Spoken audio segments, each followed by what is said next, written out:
अगदी बाळावर भाजी सांडणं याचा सुद्धा आपण उल्लेख केला गरमागरम.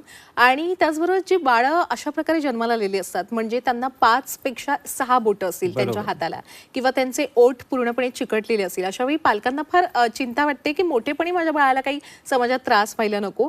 अशा बाळांवर सुद्धा प्लास्टिक सर्जरी उपयुक्त ठरते ना डॉक्टर? नक्कीच.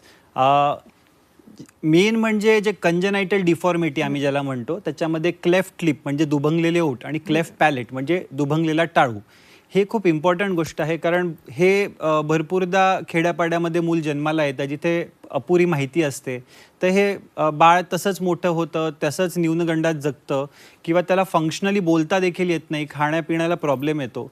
तर हे असं काहीही प्रॉब्लेम असेल तर याच्यामध्ये प्लास्टिक सर्जन हा खूप महत्त्वाची भूमिका इथे असते.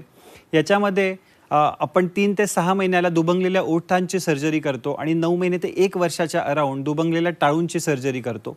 तसंच जे हाताची एक्स्ट्रा बोटं असतात किंवा बोटं चिकटलेली असतात, तर त्यांचं देखील ऑपरेशन करून आपण हात पूर्णवत करू शकतो.